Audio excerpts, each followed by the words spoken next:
그리스도인들, 소위 신앙인들은 그들의 삶에 있어서 중요한 삶의 원칙과 기준은 하나님의 말씀입니다. 그리고 진정한 그리스도인은 누구에게도 결코 속박받을 수 없는 완전한 자유인입니다.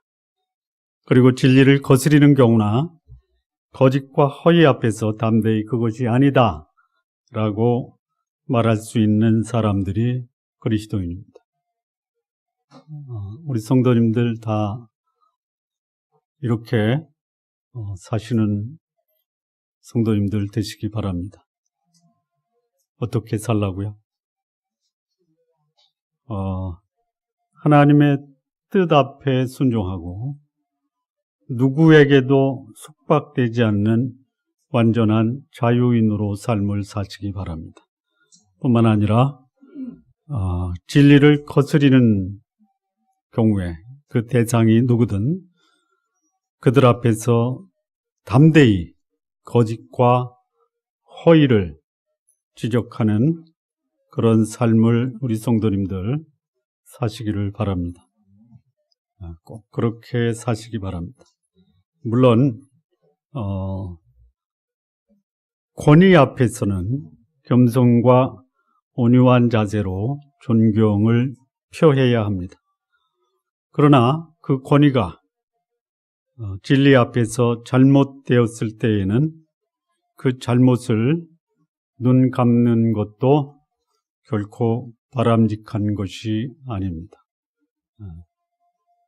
진리 앞에서는 목숨을 내놓을 수 있어도 거짓과 허위 앞에서는 목숨을 걸고 아니다 라고 말할 수 있는 사람이 바른 신앙인이다 라고 말씀드릴 수 있습니다.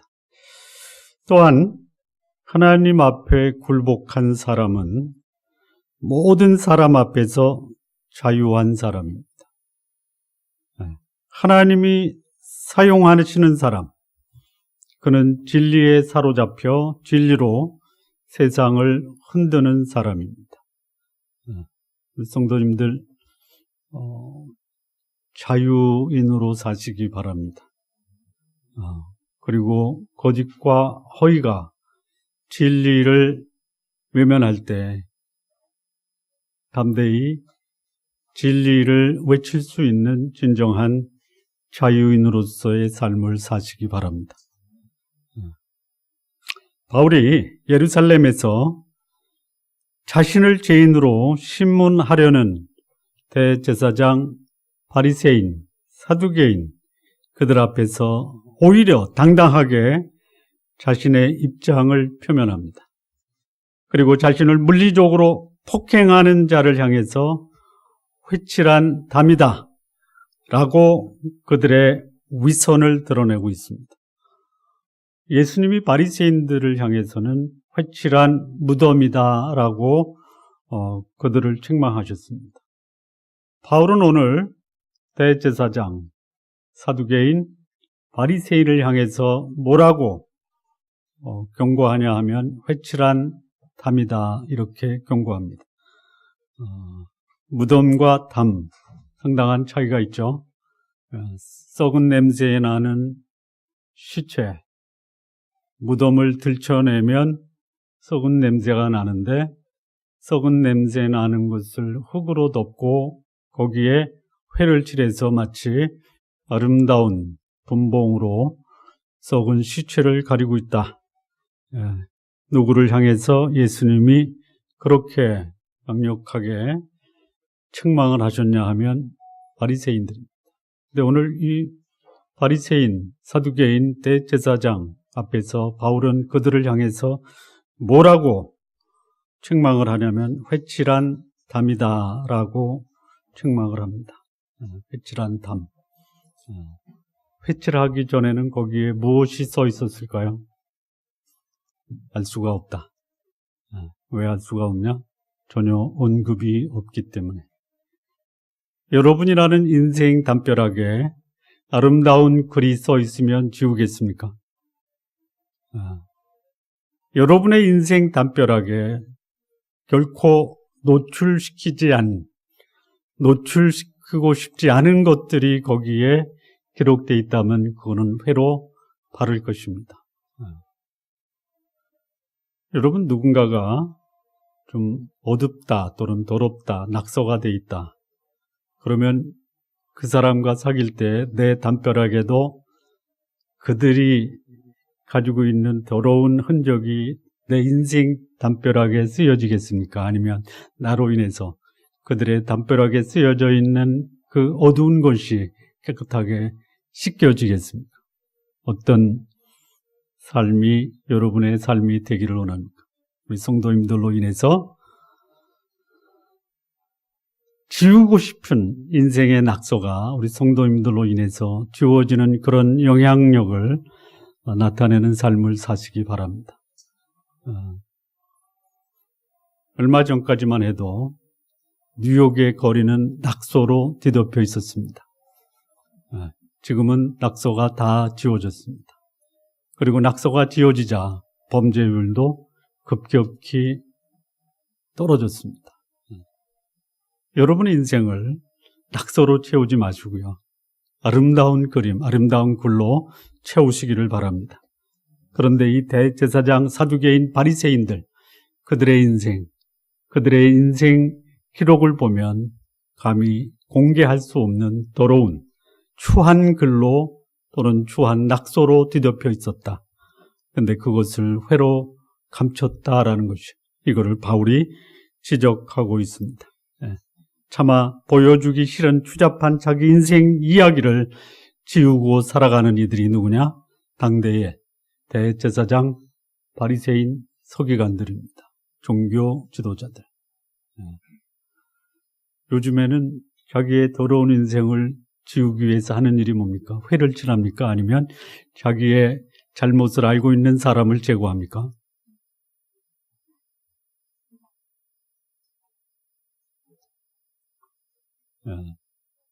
이런 세상입니다. 그거는 정치인들만 해당되는 게 아니고 목사들도 해당이 됩니다. 자기의 허물을 가장 많이 알고 있는 자들을 가장 수족처럼 부리고 있는 목사들도 얼마든지 있을 수 있다라는 것이. 그게 뭡니까? 회칠한 담이다라는 것이.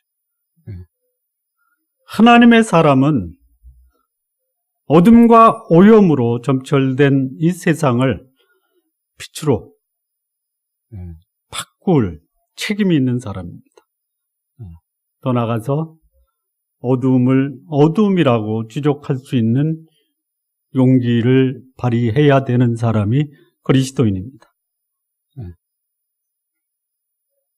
역사는 세월이 흐른 다음에 자신의 어둠을 감추는 사람보다는 어둠 속에서 진리로 어둠을 밝힌 사람들을 기억한다라는 사실입니다. 우리 성도님들 다른 거는 남기지 말고 여러분 주변의 어둠이 여러분을 통해서 밝혀졌다라는 역사적 흔적을 남기시고 가시기 바랍니다. 반응이 없는 분은 그런데 관심이 없다 뭐 이런 뜻은 아니겠죠. 이 본문은 바울을 죽이려고 하는 유대 극렬 분자입니다. 근데 그들이 누구냐? 대제사장, 바리새인, 사두개인.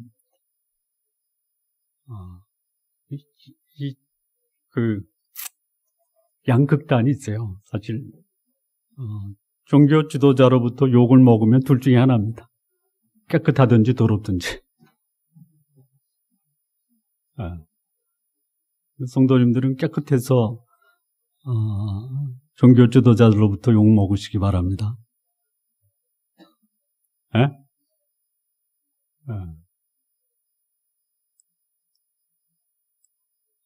그러시기 바랍니다. 더러워서 욕 먹는 일은 없으시기 바랍니다. 오히려 더러운 목사들을 깨끗한 성도님들이 지적하고 책망하시기 바랍니다.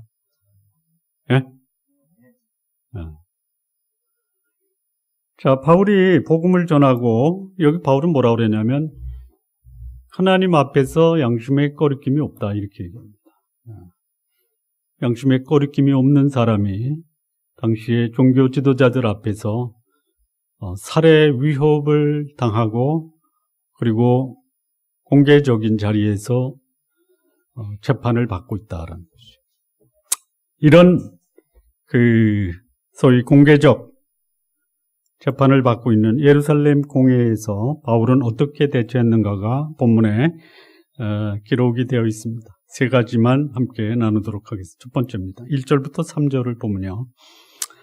바울이 공회를 주목하여 이르되 여러분 형제들아 오늘까지 나는 범사의 양심을 따라 하나님을 섬겼노라 하거늘 대제사장 아나니아가 바울 곁에 서 있는 사람들에게 그 입을 치라 명하니 바울이 이르되 회칠한다며 하나님이 너를 치시리로다 내가 나를 율대로 심판한다고 앉아서 율법을 어기고 나를 치라 하느냐 이렇게 대응을 합니다.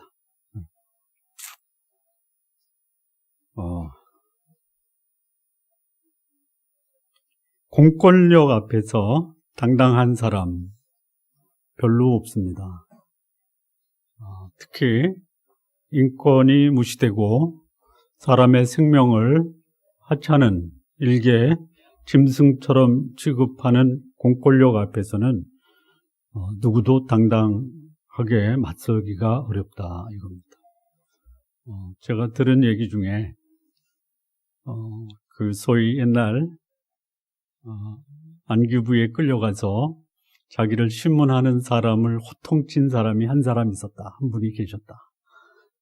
한국 역사에 하나의 비하인드 스토리, 야사 중에 하나가 뭐냐.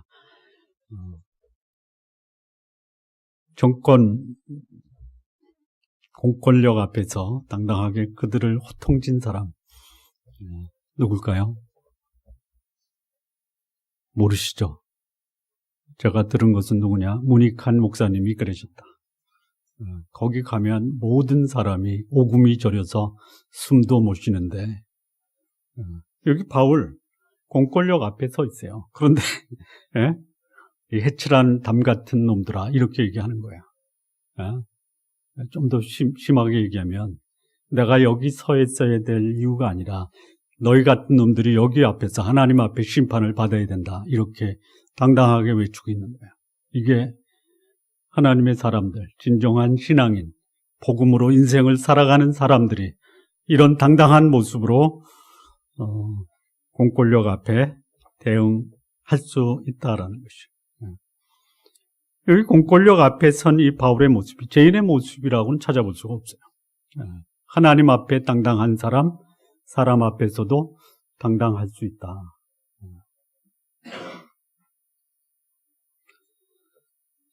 자, 이래서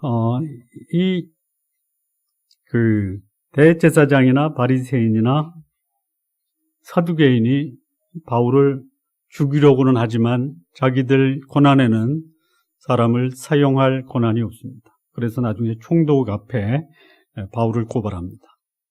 두 총독이 바울을 심문합니다.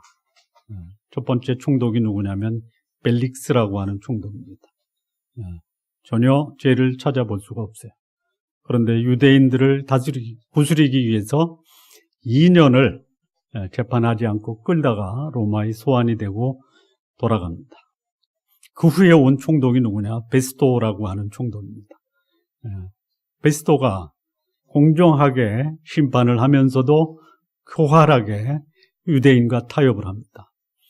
무슨 타협이냐?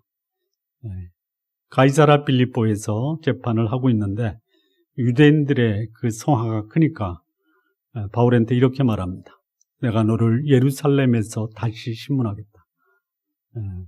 그 사실은 뭐냐면, 그 내용은 뭐냐면, 이 유대인들이 소위 비밀 결사대 자객들을 동원해서 바울을 죽이겠다라는 그 유대인들의 전략에 베스토가 무언에 동조를 하고 있다라는 것이.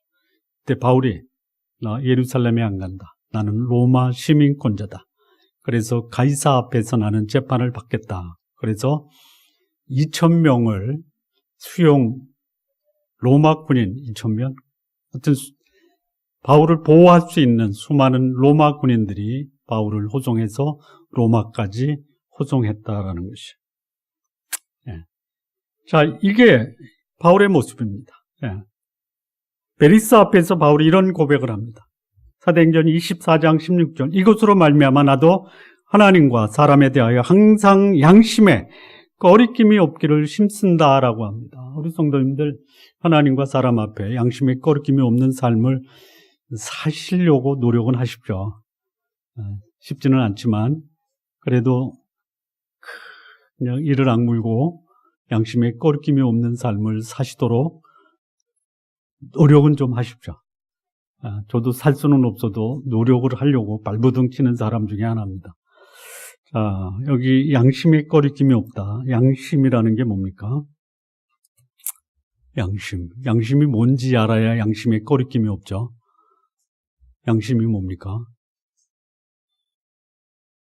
아는데 질문하니까 내가 알고 있는 것과 다른 건가 이래서 답변하기가 조금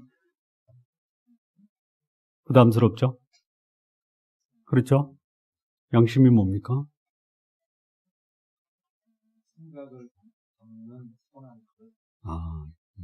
뭐 틀려도 이렇게 담대하게 말할 수 있는 사람이 양심적인 사람. 양심은 뭐냐면 이겁니다. 내가 나를 보는 것과 남이 나를 보는 게 똑같다. 아까 일부 예배 때 제가 이런 얘기를 했거든요. 어느 집사님한테 집사님이 집사님을 보는 것과 제가 집사님을 보는 게 거의 같죠 그랬더니 이러더라고요. 그래서 제가 이렇게 좀 집사님이 집사님을 보는 것과 아내 되는 여집사님이 집사님 보는 게 똑같습니까? 했더니 고개 숙이더라고요. 내가 나를 보는 것과 남이 나를 보는 게 똑같을 때 그 사람이 양심적이다. 소위 이 양심이 뭐냐? 하나님이 사람들에게 나눠주신 인생 감시자, 이게 양심입니다. 그런데 바울은 뭐라고 고백하냐면 나는 하나님과 사람 앞에서 꺼리낄 것이 없다. 사람들이 나를 봐도 그렇고 하나님이 나를 봐도 그렇고 내가 나를 봐도 다른 게 없다. 이렇게 사시기 바랍니다. 고개 숙이신 분들은 아직은 아니다 뭐 이런 것 같다. 그렇게 사시기 바랍니다. 소위 복음 증거하는 사람들, 하나님의 사람들, 진정한 신앙인은 어떤 사람이냐? 하나님이 나를 들여다보고 있고 내가 나를 들여다봐도 같다 이거예요. 하나님과 사람과 자기 자신 삼각관계에서 서로 공감하고 숨길 곳이 없는 이런 삶을 살고 있는 자들이 양심적이다라는 거예요. 그냥 뭐 다 저기 차지하고요. 이렇게만 사십시오. 아내와 자식 앞에서 당당하게 사십시오. 뭐 하나님까지 뭐 이렇게. 이건 아멘 하셔도 되잖아요. 아니, 아내를 위해서 목숨을 줄 수 있는 남편들이요. 자식을 위해서 목숨을 줄 수 있는, 아니야? 그렇게 다짐하고 결혼한 거 아니에요? 다시 한번 하겠습니다. 아내들에게 목숨을 줄 수 있는 남편들이요. 자식들을 위해서 목숨을 줄 수 있는 아빠들이요. 아내와 자식 앞에 거리낄 것이 없는 인생을 사시기 바랍니다. 남성분들만 힘차게 아멘 한번 하시겠습니다. 하시라니까. 네. 자, 이 대제사장 바울이 정정당당하게 자기 말을 하니까 그거 수용 안 합니다. 그리고 뭐라 그래요? 입을 쳐라. 입을 쳐라. 네. 이런 대제사장을 향해서 바울은 뭐라고 호통을 치냐면요. 회칠한 담이요. 거룩한 옷을 입고 거룩한 말투로 사람들에게 마치 자기가 의로운 사람처럼 내세우는 이 대제사장을 향해서 회칠한 담이요. 인생 스토리를 보면 온갖 추잡한 것으로 기록되어 있는데 거기에 다만 분칠을 했다. 이게 양심에 꺼리낌이 없는 사람이 사람의 중심을 쳐다보고 그들을 향해서 호통을 치는 사람이에요. 이게 바울입니다. 예. 여러분, 복음에 사로잡힌 사람이 세상을 향해서 호통을 치고 잘못된 세상을 바로잡을 수 있는 그 역할을 할 수 있는 사람이에요. 그러나 세상에 사로잡힌 사람, 그 사람이 결코 복음에 사로잡힐 수가 없습니다. 복음에 사로잡히지 못한 사람은 결코 세상을 바꿀 수가 없습니다. 오히려 자신의 인생의 더러운 것을 가리려고 힘쓰는 사람들이. 비록 대제사장이었지만 그는 하나님의 뜻보다는 세상에서 자신의 지위와 신분을 유지하기 위해서 하나님께 속한 자를 죄인 다루듯 하는 사람입니다. 하나님께 속한 자들 한결같이 세상의 권위와 권력 앞에서 당당하게 하나님의 뜻을 펼치는 사람들입니다. 바로 앞에서 모세가 그렇게 당당했습니다. 사울 앞에서 다윗이 당당했습니다. 멸망하는 유다를 향해서 예레미야가 누구 앞에서도 당당했습니다. 바벨론에 포로된 다니엘이 자기를 죽이려고 음모한 바벨론의 음모자들 앞에서 당당했습니다. 성도님들 당당하게 사시기 바랍니다. 조금 부족하고 조금 궁핍해도 당당하게 사십시오. 우리 시대에 오염과 부패 앞에서 당당하게 양심에 꺼리낄 것이 없이 살아가는 사람이 누구냐? 그리스도인입니다. 세상에서 조롱받지 마십시오. 혹 목사님과 장로님은 세상에서 욕을 먹어도 집사님들은 욕 먹지 마십시오.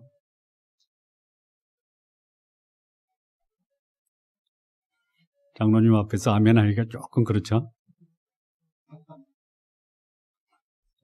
두 번째입니다. 이 공회 앞에선 이 바울의 모습 두 번째를 보면요. 6절에서 8절입니다. 바울이 그중 일부는 사두개인이요 다른 일부는 바리새인 줄 알고 공회에서 외쳐 이르되 여러분 형제들아 나는 바리새인이요 또 바리새인의 아들이라 죽은 자의 소망 곧 부활로 말미암아 내가 신문을 받노라.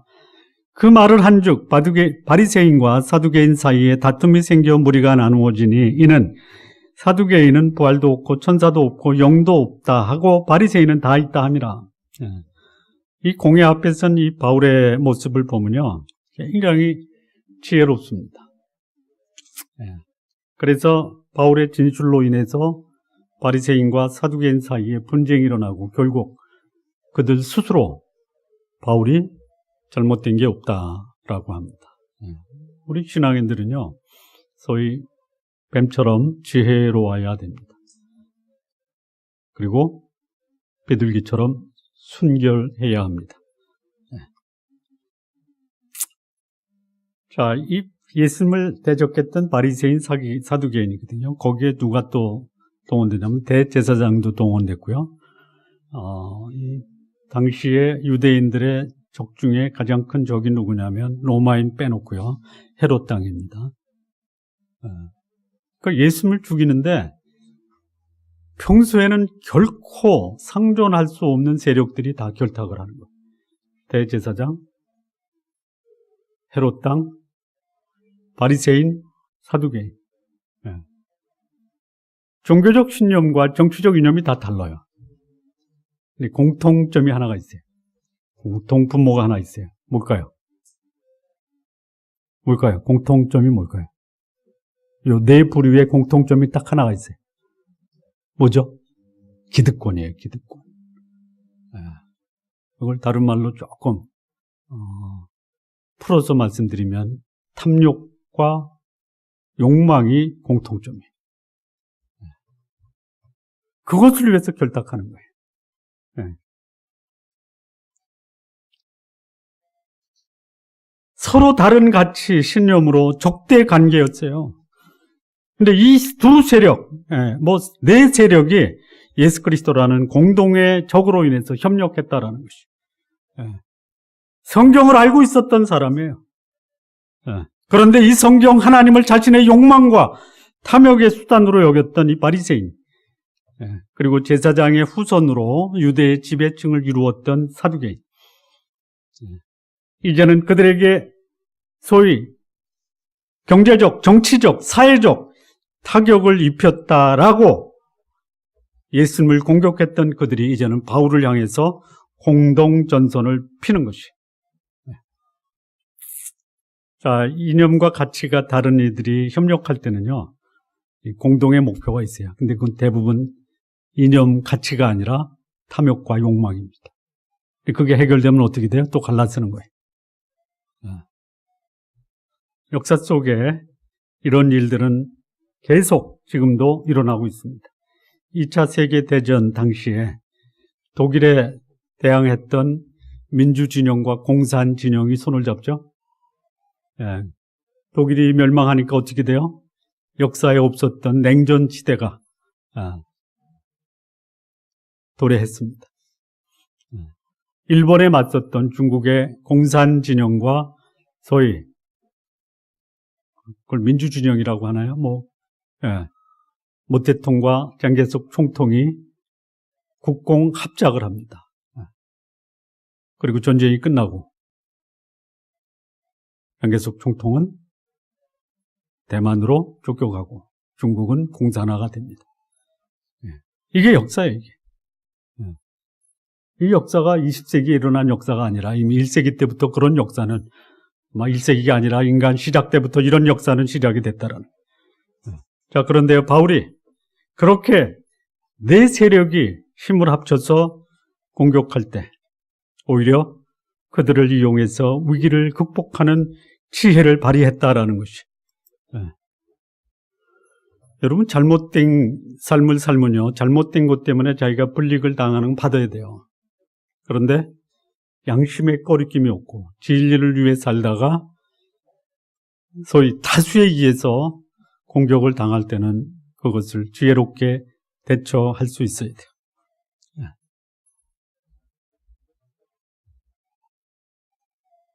자, 이 하나님의 사람들이 복음이 훼손되고 복음을 대적할 때 그들을 상대할 때 그들이 주장하는 합리적, 논리적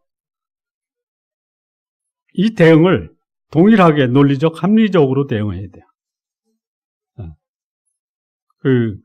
공개적으로 소위 기독교 지도자들과 불신자, 논객들이 토론하면 백전백패로 기독교 지도자들이 집니다. 진다라는 게 뭐냐?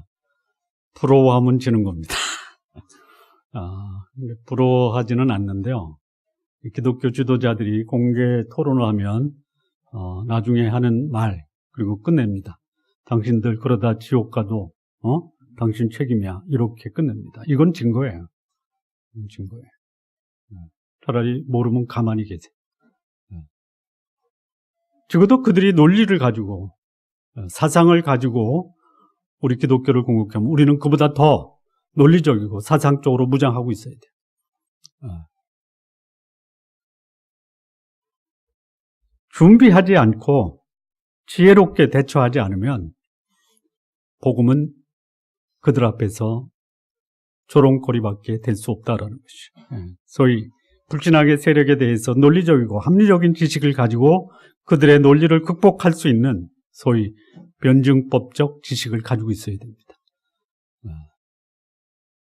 성도님들 좀 그렇게 준비해 주시기를 바랍니다.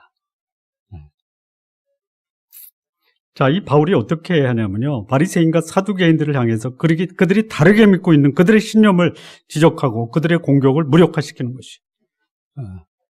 이 바울의 이 복음 증거에서 이런 예가 얼마든지 있었어요. 아테네에 복음을 전할 때 아테네를 둘러싸고 있는 세 세력이 있었어요. 첫째는 우상 세력이, 두 번째는 에피쿠로스입니다. 세 번째는 스토아에. 이런 종교적, 철학적 하나님을 대적하는 세력 앞에서 바울은 그들을 향해서 그들이 알고 있는 지식을 기준으로 해서 그들의 지식이 무력하다라는 것을 증언했던 사람이에요. 이게 오늘 우리들에게도 필요하다라는 것이에요. 복음을 거절하는 시대를 향해서 왜 그들이 거절하는지를 알아야 돼요. 그러나 그럼에도 불구하고 복음을 거절하는 그들에게 필요한 것이 뭐냐? 복음이다라는 것도 알려줄 수 있어야 된다라는 것이죠. 세 번째입니다. 세 번째. 이 공회 앞에서 바울은 어떻게 대응했느냐? 11절 말씀입니다. 그날 밤에 주께서 바울 곁에 서서 이르시되 담대하라. 내가 예루살렘에서 나의 일을 증언한 것 같이 로마에서도 증언하여야 하리라 하시니라. 자, 세상에서 박해를 당하고 공권력에 의해서 법적인 제재를 받을 때 어떻게 해야 되느냐? 하나님의 음성에 귀를 기울일 수 있어야 됩니다. 그리고 내 인생을 향한 하나님의 뜻이 무엇인지를 하나님께로부터 받아야 된다라는 것이죠. 여기 예수님께서 바울에게 그날 밤 바울에게 나타나서 로마에 복음을 전해야 된다라고 명하십니다. 위기 앞에 선 사람들이 위기를 모면하려 한다. 때로는 인생을 마감하려 한다. 이런 생각을 합니다. 최근에 우리나라에 그야말로 많은 국민들을 가슴 아프게 한 정치인이 스스로 목숨을 정리했습니다. 양심적으로 살다가 양심을 못 지켰다라는 것이 드러나니까 스스로 목숨을 끊었습니다. 차라리 나 잘못했습니다. 다 내려놓고 다시 재기했더라면 얼마나 좋았을까라는 생각을 합니다. 자, 바울을 보면요. 자기 인생의 절대절명의 위기입니다. 그때에 바울은 세상에 귀를 기울이지 않습니다. 오히려 자기에게 말씀하시는 예수 그리스도 그분의 음성에 귀를 기울였다라는 것이, 다시 말하면 목숨을 걸고 증거하고자 한 그 복음을 위한 삶을 살겠다라는 다짐이. 여러분, 내 인생의 마지막 순간 곧 옵니다. 곧 와요. 사실 오는 데는 순서가 있는데 가는 데는 순서가 없죠. 어느 분이 100세를 넘게 사셨는데 그분에게 어떤 분이 이런 질문을 했대요. 어르신을 속삭인 사람들을 어떻게 하셨습니까? 그랬더니 그분 하시는 말씀이 그냥 냅뒀지 뭐. 왜요? 그랬더니 나보다 다 먼저 가는데 뭐.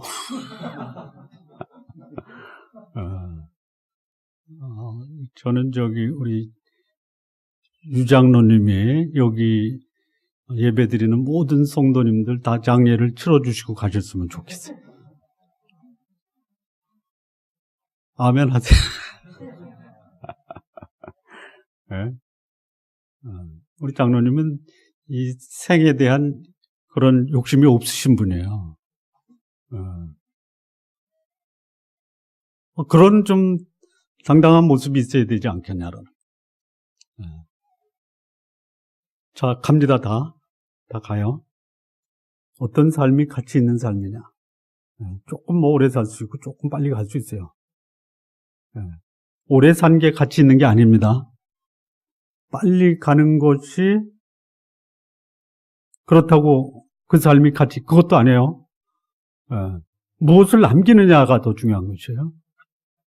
얼만큼 벌고 얼만큼 얻었느냐가 아니라 내가 가지고 있던 그 가치가 내 인생 끝날 때 후회하지 않는 가치 있는 삶을 살았다라고 나와 내 주변 사람, 하나님과 사람 앞에 양심에 거리낌이 없는 그 가치를 위해 살았다라는 것이 내 삶을, 가치 있는 삶을 살았다라고 인정받을 수 있는 것이. 인생의 위기 앞에서 하나님이 나에게 무엇을 말씀하시는가 귀를 기울이고 거기에 남은 인생을 살아가는 그 삶이 가치 있는 삶입니다. 바울의 마음속에 하나님이 주신 꿈이 있었어요. 그 꿈이 뭡니까? 로마를 보아야 하겠다라는 것이죠. 다시 말하면 로마에도 복음을 전해야 되겠다라는 꿈이. 그 꿈이 이루어지기 전까지는 아직도 내 생명은 살아야 될 이유가 있다라는 것이죠. 우리 성도님들 꿈을 가지고 사십시오. 그 꿈이 어떤 꿈이냐? 하나님이 나에게 주신 꿈이에요. 그 꿈이 이루어지기 전까지는 결코 내 삶은 이 땅에서 살아야 될 충분한 이유가 있다라는 거죠. 제가 전에 제 꿈을 말씀드렸죠. 2가지입니다. 2가지. 요즘 하나 더 늘리려고 하는데요. 혹시 제 꿈이 뭔지 아십니까? 첫째, 성경 66권 강해를 다 해야 되겠다. 2번째는 뭐죠? 저 같은 평신도 사역자 500명은 좀 키워야 되겠다. 요즘 하나 더 생겼어요. 이거는 진짜 꿈도 야무지다. 불가능한 거 꾸지도 말라. 이렇게 성경 66권 강해가 아니라 성경 66권 중에 절반은 암송하자. 이런. 불가능하죠? 66권은 못해도 절반은 암송하자. 너무 야무지면 좀 축소하죠. 로마서만큼은 다 외우자.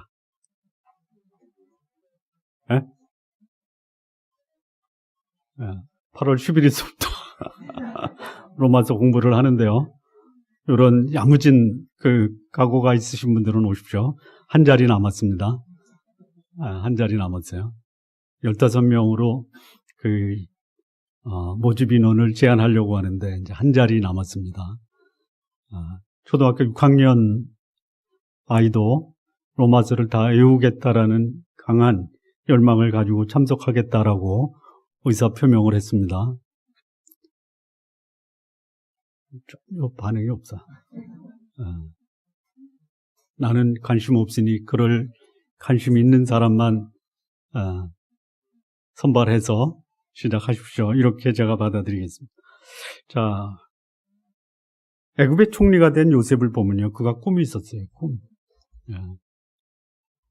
그 꿈이 있다 보니 노예로 팔려가던 죄수로 억울하게 감옥에 갇혔던 그 환경이 요셉이 가지고 있는 꿈을 결코 무산시킬 수 없었다라는 거죠. 하나님이 주신 꿈이 있다면 그 사람은 그 상황이 어떻든 간에 살만한 가치가 있는 인생을 살아갈 수 있다라는 거죠.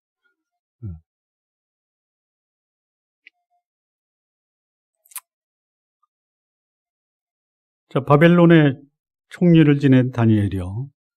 그는요, 왕조가 3번 바뀝니다. 바벨론 왕국이요, 메대 왕국이요, 바사 왕국. 왕조가 3번 바뀌어요. 그런데 3번 바뀐 왕조에서 그는 1인지하 만인지상에. 뭐 때문에? 꿈이 있었기 때문에. 무슨 꿈입니까? 자기 민족을 이방 나라에서 지키기 위한 하나님이 그에게 준 소명 때문에 그는 70년이라는 세월을 3대 왕조가 바뀌어도 거기서 그는 믿음을 지키고 자기 민족을 구원할 수 있었다라는 것이. 바울의 꿈이 뭡니까? 당시 세계의 수도였던 로마에 복음을 증거하는 일이었습니다. 이 꿈이 이루어지지 않는 한 바울은 여전히 살아야 될 이유가 있는 거예요. 그 꿈이 이루어지기까지 자신의 인생은 여전히 하나님 손에 있다는 것을 확신하면서 살았습니다. 자, 우리 성도 여러분, 오늘 내 인생에서 내가 살아야 될 이유가 있다. 그 이유가 분명하셔야 됩니다. 그 이유는 하나님이 나에게 주신 꿈을 이루기 위한 것이다. 여러분이 꾸는 여러분의 개인적인 꿈도 소중합니다. 이루십시오. 근데 그 꿈이 하나님이 주신 꿈과 일치한다면 얼마나 더 아름다운 인생이 되겠냐라는 것이. 오늘 우리가 사는 이유가 있다면 하나님이 나에게 주신 꿈이 있기 때문이다. 이런 고백이 여러분들의 고백이 되길 바랍니다. 그 꿈을 이루며 사는 사람들이 하나님의 사람들입니다. 그리고 그 삶을 바울이 오늘 살아가고 있었다라는 것이. 마무리 짓겠습니다. 고달프지 않은 인생이 없습니다. 위기가 없는 삶도 없습니다. 자, 삶이 고달프고 위기가 닥쳐오면 나는 그때 어떻게 할 것이냐. 여기 사도 바울에게 주는 교훈이 있습니다. 당당하게 나에게 준 하나님의 뜻을 실행하면서 살라 이것입니다. 그리고 지혜롭게 자신의 처지를 극복할 수 있도록 지혜롭고 순결하게 오늘의 삶을 살라라는 것입니다. 그리고 나를 향한 하나님의 뜻과 목적을 분별하고 그 일을 위해서 나의 살아있는 삶을 잘 관리하라라는 것입니다. 우리 좋은나무교회 성도 여러분, 오늘 나의 삶에 하나님이 주신 가장 복된 축복인 이 복음으로 인해서 내 삶을 사시기 바랍니다. 그리고 복음으로 인해서 내 인생에 위기가 온다 하더라도 그것이 나를 향한 하나님의 뜻임을 인식하고 오늘 주어진 삶에 지혜롭고 단호하게 나에게 주어진 삶을 살아가시는 우리 성도님들 모두 되시기를 진심으로 바랍니다. 기도하시겠습니다.